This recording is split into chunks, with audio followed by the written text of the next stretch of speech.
And welcome back, everybody. Welcome back to part 2 of Rogue Actions, guys. If you didn't check part 1 out yet, you need to get over there ASAP, guys, to Ram's channel. You guys can find the link down below for all of that action that we discussed about data runs and store packs and all that lovely stuff. Now, as far as part 2 goes here, guys, we're going to start things off by talking about the Punishing One. Not only is this ship coming in and doing some ridiculous stuff, but CG is already making changes to the game because of it. So lots to dive into and talk about and discuss here with this RAM. I'm going to start off though by showing you guys so my stuff. We're going to look at my screen here on my team. I may have done a thing and I may have gotten a 6-star Punishing One because I hate Fleet, and any chance I have to get something that's good in Fleet outside of the Inquisitors, I'm going to try to make it happen. So I did get a 6-star Punishing One, and for funsies, I threw this team in to my Fleet Shard, and I left it in overnight. Now, with that being said, my Fleet Shard is pretty much dead, guys. There's like 20 people in it entirely that play. But usually the top 5 to top 10 is still fairly active. Like, I'll usually drop down to maybe 10 overnight, and then I have to climb up 1 or 2 battles. I left this in last night, and we're recording on a Friday, FYI, everybody, so it's less active on Friday nights, but I am still sitting at number 2. I moved up to number 2, and I sat at number 2, and I have not moved in more than 24 hours at this point. Wow. Yes. So now the question becomes, and by the way, there are 3 people that should have bumped me and did not. So, like, because the 3 that we're seeing on the screen right now, they have their payouts before I do. So somebody either A, didn't want to touch me because they were scared of me, or B, could not beat me. This team is ridiculous. I don't know if you guys have seen this yet. I'm going to go ahead and run a battle so you guys can kind of see it in the background. But it is ridiculous. It is beating Leviathans. It's crushing Profundity right now. But it is really, really, really good. RAM. With that being said, with how good this is, and knowing that it's not going to be nerfed, we'll talk more about that in a second. How excited are you about this, and do you think it's worth going for?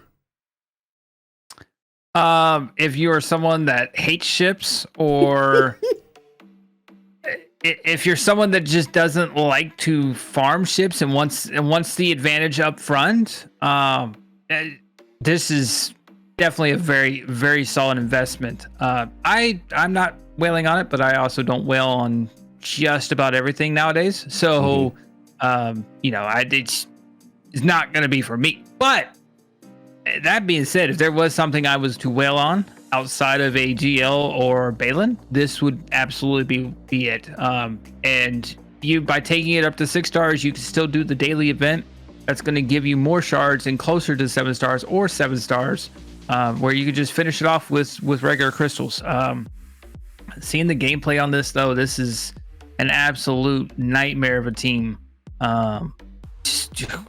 The damage output is what's really crazy. Good. Yeah, yeah. So, and I, to be clear, guys, I'm still very, very new with this and how it runs and how it works and all that stuff. Jesus Christ. But like you're seeing, so with this comp, and I might still lose here, to be honest with you. I'm not doing particularly well.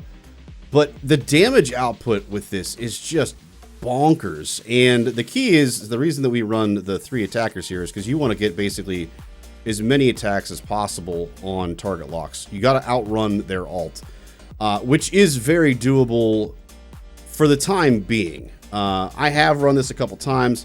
I've been able to beat it quite a few times at this point.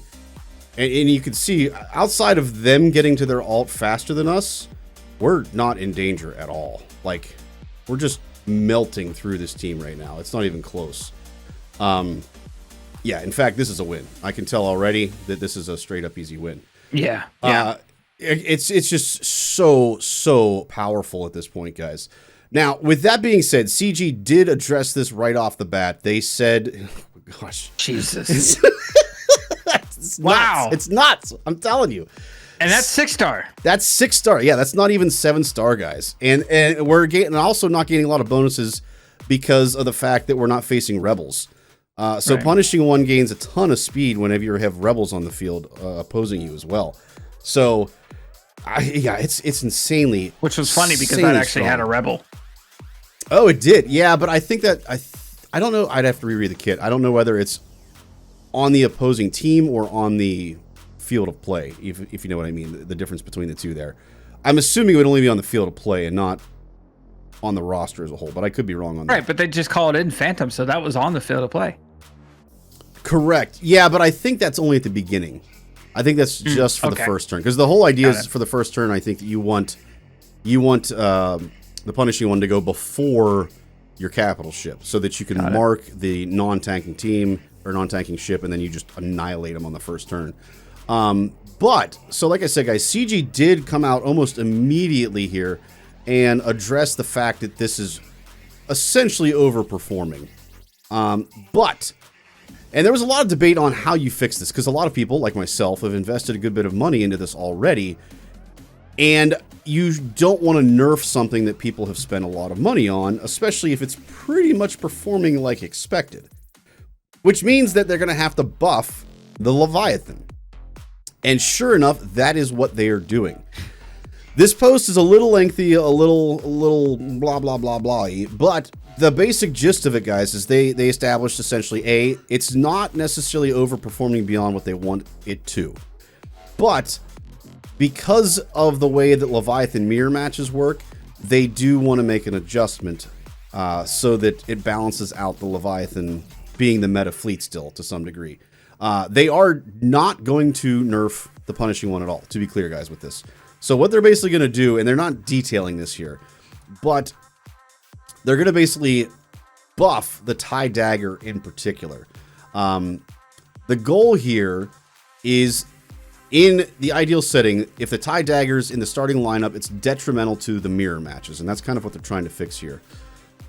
So what they want to do here is they want to add some buffs to the TIE Dagger to make it the desired unit to bring to a Leviathan mirror match. So like right now, for instance, there's pretty much two types of mirror matches you can run: Sith Assassin, or you can run your Mark Executor in the lead. I usually run Mark Executor at this point. But with this, their goal is basically they want TIE Dagger now to be the desired ship, because that's the one that's going to make punishing one not be effective in a match. So, Ram, first question for you here. Do you like the way that they went about this? So instead of nerfing punishing one, buffing TIE Dagger, and second question, I think I already know the answer. Are you surprised that they had to change something already and that they changed it this fast? Well, let's start with the first one, okay? Because I think the first one's probably a little bit harder to explain. I am actually happy with the way that they are fixing this, yes. Right? Instead of, because they constantly, we've seen it time and time. And how many times do I need to say "and time" before you guys understand that they always do this? They bring out a character, it's overperforming, and what do after? Everybody wails on it. They nerf it. They nerf it, yeah. And you're like, well, damn, I just wasted my money. Can I get a refund? Yep. No. Well, damn. Okay. Well, I guess here we go. We're definitely not getting refunds. We talked about that in the previous videos. Yeah, we don't get refunds either. That's not a thing. Make goods are not happening. God, the make good thing. Maybe that puzzle will lead to a make good. Yeah, maybe. So I like the fact that they are allowing people to get their money's worth out of the punishing one if you're going in on it, and also addressing, hey, look, the punishing one is doing what we wanted it to do, but we understand that it also is not doing what we wanted it to do against the Leviathan. So instead of wrecking the punishing one, we're just going to buff a ship to make the punishing one not as effective against Leviathan, and also help you with the deadly mirror match that we all hate with the Leviathan, because it's literally it's just RNG. It's not even who has the better team. It's just RNG at this point. Unless you use the cheat lineup with the Mark Interceptor. Yeah, if you use that, then obviously that's a lot more consistent way. But if you go in as a mirror match of Bomber, Sith Fury and Sith Assassin or TIE Dagger. It's just a toss up. Yeah. Who's gonna get their ult first? So I think this is a good move by CG. I do appreciate that they're not nerfing it; they're buffing the other kit. My only concern of this right now is how are these mirror matches going to be determined? Is it going to be literally just a relic battle again? I kind of assume it's going to be that way because that's what it was with Sith Assassin. Because if that's the case, I don't want to see that, to be honest with you. If I almost rather see some RNG. I can't believe I'm saying those words, but I hate you. I know. I don't know. I hope that there is some way, like make it, for instance, that the AI misplays it somehow on defense, whereas you play it correctly on offense. Like make it so that rock, paper, scissors. There's a way to beat this, and it's not either A, just total RNG, or B, who has the most relic levels. I hate relicking ships just to be the fastest ship. It drives me nuts. I won't do it. I just hate the idea that I've figured out these counters to beat mirror matches in Leviathan, and now they're changing it, and now I might have to figure out a new way to counter it and not possibly be able to counter it. Because, I don't have the standard Leviathan counter that we all know and love, except for me. Anyway, let us know in the Show comments. us your scythe. No, let us know in the comments down below, guys. Are you happy with how CG handled this, or are they still messing up here in that they should have anticipated this, which is arguable, and not had this problem from the get-go? So that was going to be the response to the second question. I skipped that. Sorry, Ram. Go ahead. No, you're good. That was going to be the response to the second question was, are we really surprised that they just didn't catch this? Yeah. I'm not, because, well, it's par for the course. And in a golf course of 69 holes, they've gotten par on every single hole, which is not something you want to do because, there's other people that are shooting eagles and birdies and CG's not. You're way better at golf than I am, apparently. I'll take a par any day. I played the Wii a lot. You played the Wii? The Wii. Oh. Or the Nintendo Switch. Oh, yeah. No, if I get a par, I'm ecstatic in golf. In real life golf, absolutely. If I get like less than 5, I'm happy. That checks out. No athletic bone in me. But then again, I also don't go out in the sun either. It's true. I am surprised at how quickly CG came out on top of this, though. Agreed. That I am shocked, because this is on a Thursday, Friday is when they brought this out.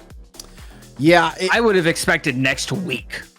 I think what's really surprising, I guess I'm a little surprised they addressed it this fast, but at the same time I'm not, because this overperforming, quote unquote, isn't going to prevent people from whaling, versus if it was like the Leviathan when it first came out and it was getting destroyed, then I would expect them to respond very quickly, because people aren't going to spend money, versus right now it's destroying stuff, so people are going to spend their money. So I'm surprised CG didn't just kind of sit back and be like, oh, I didn't know, sorry guys, spend your money, ha ha ha, and then come in later and say something.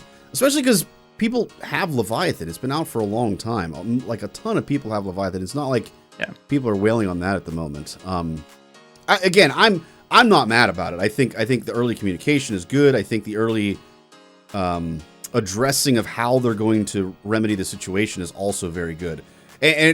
So I will say this, Ram, we called them out on this last time in one of our previous videos about how they're not quick to fix things and detail how they're going to fix things. I was irate about the Datacron fixes and stuff. This is the polar opposite of what we complained about in that video. So kudos to them on this one. I got to point that out. Even though, yes, they probably should have known this was going to overperform. like what they do, one battle? Like testing should be a thing. Yeah. I don't know. I'm not a game tester, but I feel like I think you could have should test anticipated it this. against, I don't know, The meta? just throwing it out there, meathead. Maybe test against the meta. We already know it's going to beat Profundity because the kit is designed to beat Rebels. We get that. But when you look at a Fleet Arena chart, it's all Sith. Maybe do more than one battle against Sith. However, I do appreciate the very timely response on this, because what I would have expected would have been a normal response of, we're aware of an issue, we're investigating. And then 2 weeks later, this is the result. 2 weeks at best. Let's be honest. At best. That's what I expected. So the fact that we got this within 48 hours of a release, 24 hours of release? Yeah. This is great. Yeah, agreed. Excellent move, CG. Yeah. Yeah, like I said, let us know in the comments down below, guys. Are you happy with the solution that they came about, especially in terms of the speed with which they came up with the solution?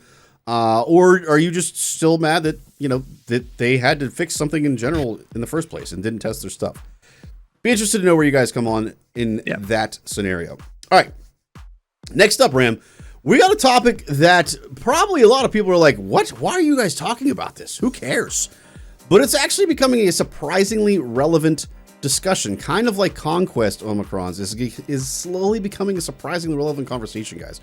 We're going to be talking about TB Omicrons here today. And we're going to talk about what we deem to be kind of the most vital TB Omicrons if you were looking at helping yourself in TB in particular.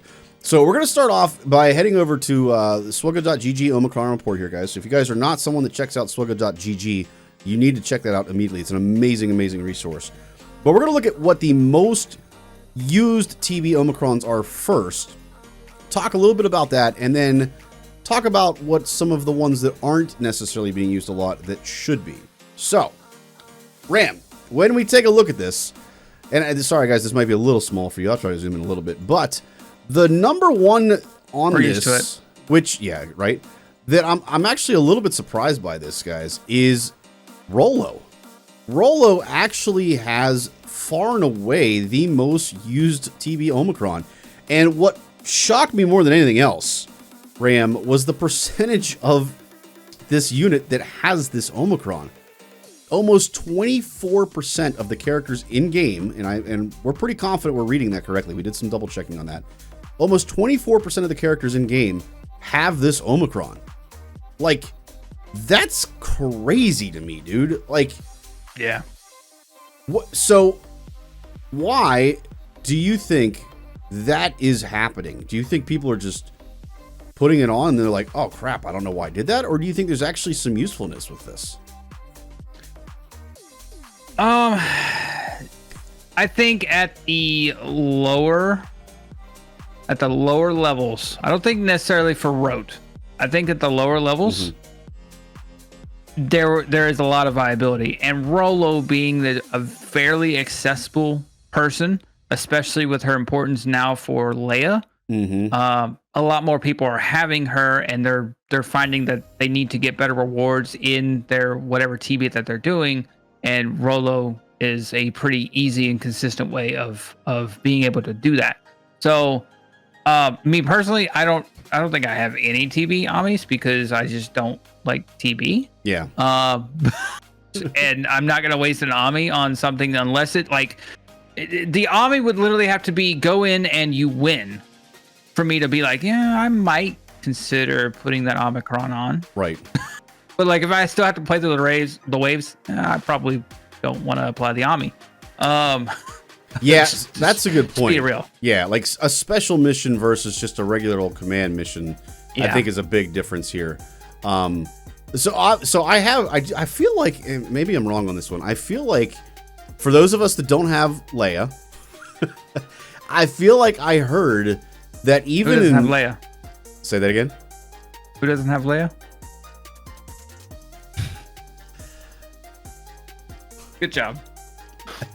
For those of us that don't have Leia, I feel like I've actually heard, and I have not tested this because I don't have this Omicron either, but I feel like I've actually heard that even in Rote, when you go into some of these battles with all rebel teams, non-CLS versions, obviously, that actually they can roll the waves. Like, I don't know that anybody at the high end is going to use that even in that instance, even if you don't have Leia, because quite honestly, the command missions or the combat missions don't really make that big of a difference. It's more about your GP and about being able to fill those operations or platoons or whatever you want to call them. So I think definitely at the later stages, you're not going to see a lot of use of this. I'm pretty confident most of this is being used in, Hoth in particular. But if you're a new early game player type of person, yeah, this probably is really good. I don't know that I would recommend it per se, but back then in those game modes, the combat missions were a lot more important than your GP is necessarily compared to in Rote. So there is definitely some, I think, viability in that for early game players. Same thing is true for Carth or Nasty in particular. You guys can see, obviously, with some of these are much more early game specific and combat mission specific. But if we get down below Rolo and Carth and Kyle and Finn, we start to get into some special mission Omicrons that actually might be a little bit more important. Now, the percentages are not very high on this, guys, to be clear. But there's multiple reasons for that. So we have Omega here. Omega, for those of you who don't know, was briefly usable. This came in like right at the tail end of the Geonosian TB. This made the cam mission particularly easy. Ram, I never did. Did you ever use this at all? I assume you don't have this. No, what? No, I don't have this. But no, so I was a cam leader, if you will. Okay. I was someone who helped the guild pursue cam shards and did cam streams for that time frame. Anyways, there were people that did apply the Ami in one of my guilds that did ask, here, let me go in and do this, and it was it did make a good difference in it. That's really the only spot that I can really see. Yeah, you using Bad Batch and that Omicron 4 was the cam mission. So yeah, so I do know that I heard that again in Rote. So there's obviously going to be a big line, guys, between Rote versus pre-Rote. Pre-Rote, this is a great cron for the cam mission. So if you're doing that stuff, this is a good one to get. But if you're in Rote, the viability is much less. You're obviously not doing a cam mission there. But I have heard that this is really good in Rote. The problem in my experience is nobody has Bad Batch above Relic 5. And in Rote, Relic 5 is only the first wave, like the first level of it. And beyond that, you can't use them. So the viability of this team and this cron in particular becomes really limited because of that. Now, if we ever have Bad Batch required at Relic 7, for instance, or 8, let's hope that doesn't happen, but suddenly this might become a much, much, much more viable Omicron at that point. But Ram, I think the more important thing is we're talking now about a special mission versus combat missions. And I think that's where the real viability of TB Omicrons comes into play. And we're going to see that with the next two crons that we're going to talk about here, guys. The next two we're looking at specifically are the Whirlwind Slam and the Weight of the Galaxy on Jedi Knight Cal. Now, this is our first real-world instance, guys, of a cron on an account. I finally said I am so sick and tired of this stupid event. What's it called? I can't think of what it's called now. The whatever the planet unlock is. Anyway, whatever that event is, where you have to go in and beat Second Sister. I have my team. Yeah. I have my Cal and my Seer modded really well. I have them reliced up. Like, they should win every single time. And for the most part, they did win every single time. But there would be some moments where you'd get terrible RNG, and they would just hard target either your Cal or your Seer, and boom, they're gone. And as soon as you lose one of them, you're pretty much done, and you lose the battle. And that's tough, man. That's crippling. If you have, 10 people that have that issue happen, there's a chance you may not unlock Zepho. There's the word I was looking for. You may not unlock Zepho. I finally said, you know what? I'm tired of this. So I went in and I looked at the Omicrons. I was like, how can I get this to work better other than relicking up to Relic 8? And even Relic 8 is not a guarantee, to be honest with you. And the Windmill Defense, guys, this is hugely impact. Not this one, sorry. Windmill Slam. There we go. Whirlwind Slam. Hugely impactful in this specific mission in particular. Basically, what it does is it gives you a ton of recovery. Both you and your ally get a ton of recovery from it. And the other big thing is that you're going to be stunning all enemies for 1 turn and inflict them with armor shred for the rest of the encounter. That cripples the opposing team. It keeps you from dying. I just ran this for the first time finally in my last rote, and I wrecked them. Like, it was not even close. I probably could have put it on auto, to be honest with you, and would have won easily. This is one, in my opinion, that is absolutely worth it. It allows me to go in, kind of like you said earlier, Ram, and I don't have to think about it. I can just put it on auto, essentially, and I get a guaranteed shard and a guaranteed unlock on Zepho. Like, yeah. To me, this is absolutely worth it. With what I just described, Ram, is this something you would consider, or do you still think, nah, not doing it? No. So here's the thing, though.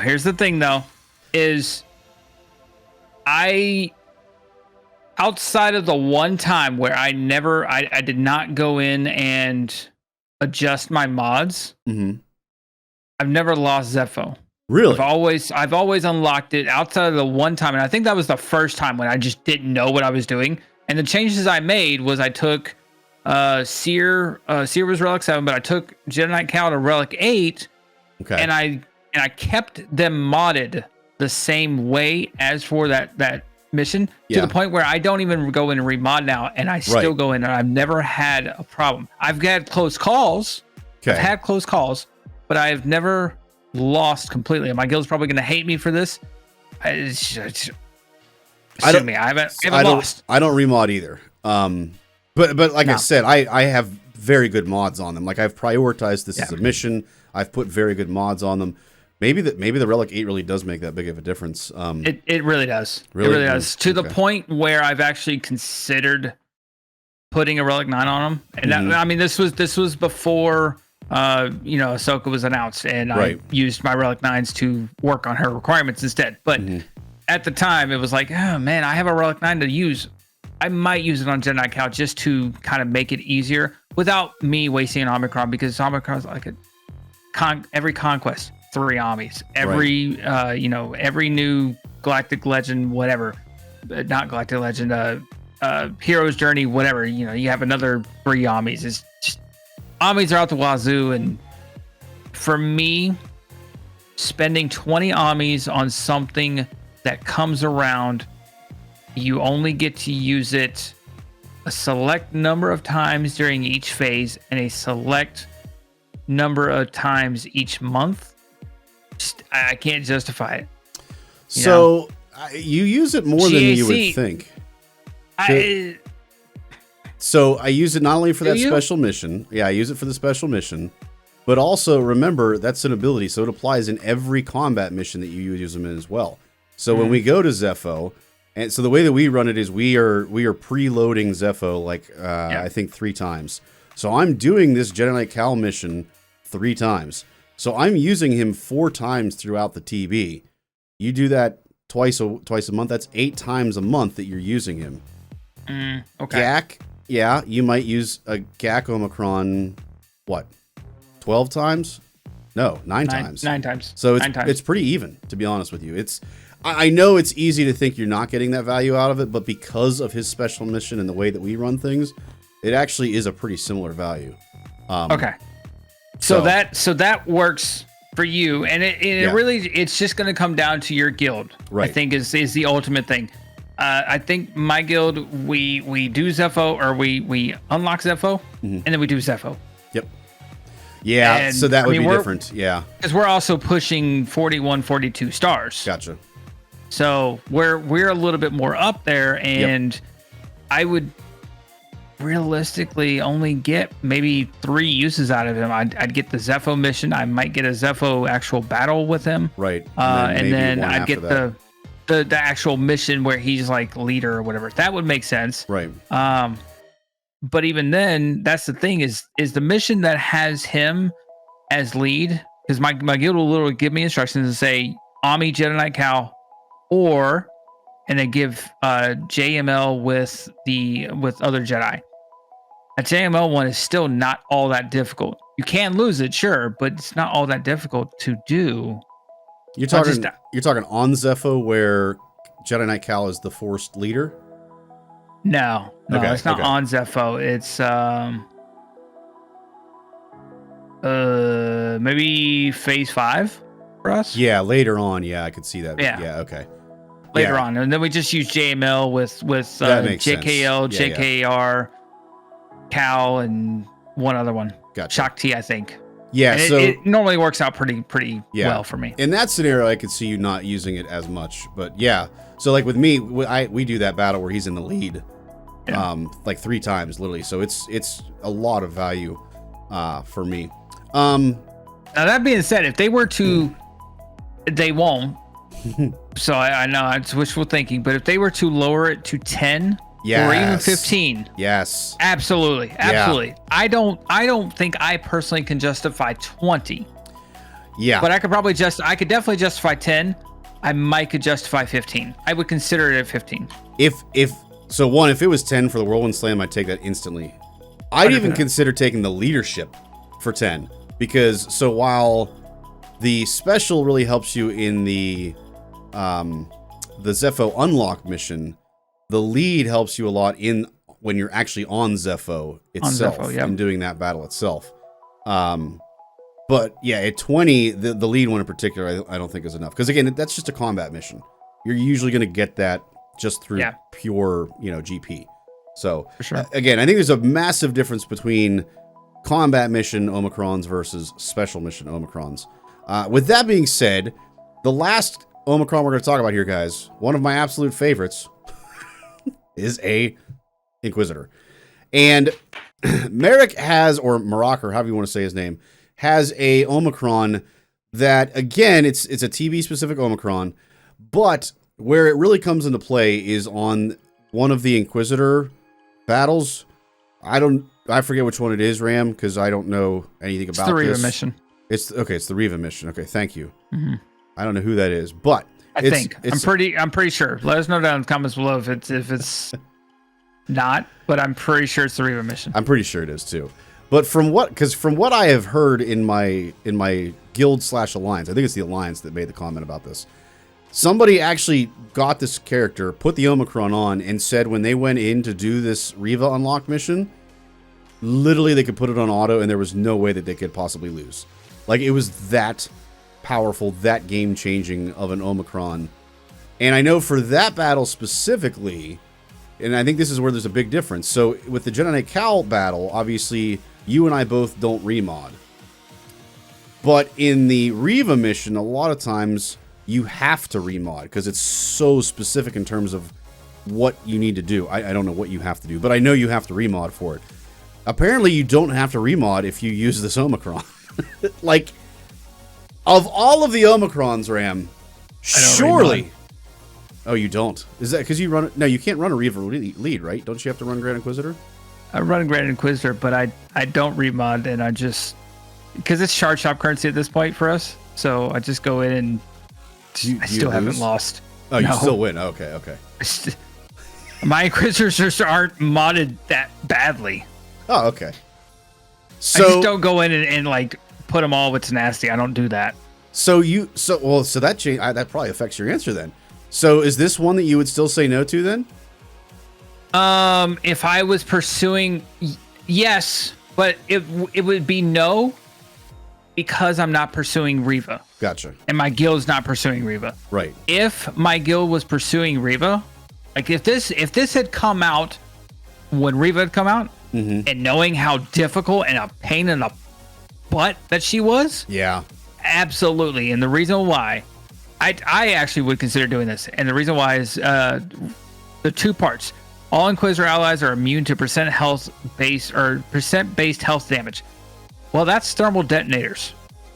That's literally, you could just put it on auto because the thermals are not going to do anything. So you're getting through Jawas instantly. Yep. That's not a problem. Yep. The other part is Inquisitor's ally attacks deal additional true damage. So now all your AoEs are going to deal additional true damage. You're going to chew through the Jawas, and then ultimately you're going to chew through JMK. Mm. It's JMK easy in that mode. battle? At the very, oh my god. I just thought there were Jawas. Jawas are phase 1, then JMK's phase 2. I didn't know that. Do you not go in and get your Reva shard? I don't have Inquisitors. How could I get a Reva shard when I don't have Inquisitors? I keep forgetting that you're the one person in the world that has no Inquisitors.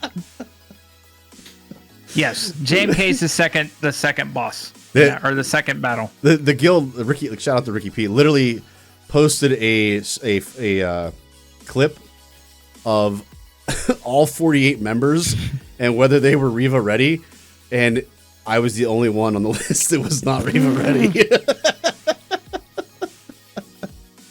It was Good pretty, job. yeah, it was pretty, it was funny for me. Probably not funny for others. But anyway. It's funny, too, because you have Reva and not Grand Inquisitor. Yeah, I do have Reva, but screw her. I'm not using her. Unless I have to. Anyway, that's a whole nother thing. I would say this Omicron, if you are a guild that is chasing Reva, Probably worth might not be a bad investment at all to put this on here, because it'll make that node easy mode, and you'll get if you have 40 people apply Reva the Omicron, you'll have 40 shards every TB. I wish they would. I wish they would drop this to 10. That's my only thing, because this especially, the Jedi Knight Cal one, I think has more viability across TB. This one, I don't see you using this really outside of this battle. Like, No, you will. You will. So here's the thing. Here's the two parts that you have to look at. Let me school you, since I know you don't have Inquisitors. I don't know where to use them at. It's okay. I don't even know what Tuscans do. So, Yeah, there you go. There's that. We're even. There's actually, I want to say there's 3 battles total. Don't quote me on that. I want to say there's 3 battles total that are Inquisitor needed. Yes, there are, because there's the Reva unlock, there's the one after Reva, and then there's another one that we haven't unlocked yet that requires Relic 9 Inquisitors. Yes. All those are gonna. This is going to come in play for all of those. That's true. But then you also have to think. You have to think. At the start of the battle, Merrick gains 2 stacks of Soldier of Fortune for each enemy. We haven't gotten Balin yet. But when Balin comes out, I'm sure the Soldier of Fortune and the Merrick thing and all that's going to affect them. And that's probably going to be a good team. Plus, thinking further ahead, they usually will try to bring out a new planet at some point with probably mercenaries. So I have a feeling that this Omicron is actually going to get a lot of use. Am I still going to apply it? No, because I don't like TB. But it's actually not a bad Omicron. I get it. Guys, let us know in the comments down below. Are any of these Omicrons worth it in your opinion? If not, I think here's the big question of the day that we've kind of taken from this discussion. Would they be worth it if CG lowered this price to 10 mats instead of 20? I think we need to make this a thing, guys. We're going to push. We're going to keep saying this to Meathead. Make TB crons worth 10, guys, like the raid crons. PvE content needs to be 10, not 20. Then people are going to start using it, in my opinion. But like I said, let me know in the comments, guys, down below. Let us know what your thoughts are on this and if you would get it or not. All right, last but not least, Ram, we've got our Master of Memes competition up next, guys. So a little different than normal. I'm going to give you guys a little spoiler warning here. Usually we do this on Friday nights on Twitch, but I was not able to stream and I was not able to get something posted on Discord in time for this. So this is one that we're actually kind of freewheeling and doing on our own tonight. A little bit different than usual. So with that being said, excuse me, I just lost my voice all of a sudden here. No, that's the wrong picture, Shaka. Thank you. Master of Memes, guys. We have me breaks the neck of my enemy to save ammo. Everyone else in laser tag. Versus rest of the world. The metric system is simply more efficient. The USA. But not to me. Ram. Which one of these do you think is the better one and should get the title of Master of Memes, sir? Well, first off, I hate math, so I don't like the metric stuff. Second off, let the past die, as Kylo himself says. So I just let the past die. Let the sequel trilogy die in that sense. But I can actually really relate to the whole laser tag thing because that's literally me. It's like I'm not going around and being sneaky. I'm going to just all right, reload. I'm just gonna mow everything now. I mean, how do you not get competitive in laser tag? Let's be honest. No, it's just laser tag. I haven't played in so long, but man, the last time I played, it was so much fun. I probably played with a bunch of kids at some like youth group gathering or something, and probably just destroyed them. It was worth it. I don't care. There was one place when I lived in Italy. There was a place that we went laser tag on, and they have different rules in America, obviously. So America, they frown on you for climbing things and hiding and wearing, non-fluorescent clothes because it makes it hard and it makes it non-competitive and, it gives someone an unfair advantage. In Italy, they just really don't give a flying F. And so I would dress up in very dark clothing and wear a mask and climb the top of the things and just sit there and look at the little Italian kids as they cross by them. So I was literally a big kid picking on a little kid. It's fun. It's cathartic, guys. But more importantly, we hate the sequel trilogy, which is why our winner is none other than breaking the neck of my enemy to save ammo and laser tag, guys. It's an easy choice. Easy choice for a win, everybody. Yeah. Our winner for this week, none other than Ellie. I believe this may be a first-time win for Ellie, guys, a.k.a. the Purple Sunflower. So congrats to Ellie. Woo, Star Wars! If you guys know, you know. On the win. Guys, if you liked today's meme, or if you didn't like today's meme, let us know in the comments down below. But if you really didn't like today's meme, head over to the Discord, guys. You can go ahead and put your meme in our Master of Memes channel, where we will do a competition every week, and we name our winners. We give you a special role on Discord. We shout you out on the stream, and we, of course, shout you out here on Rogue Actions as well, guys. Looking forward to seeing what memes you guys have for us. We've got all sorts of great ones on the docket in the future coming as well, everybody. Ram, any final parting words, sir, for us before we call it an evening? I wonder if they fixed this puzzle yet. Probably not. Maybe it's like a bagel and no one's eating it. And by that I mean no one's solving it. Oh, they did. Okay, we got it. Oh, good.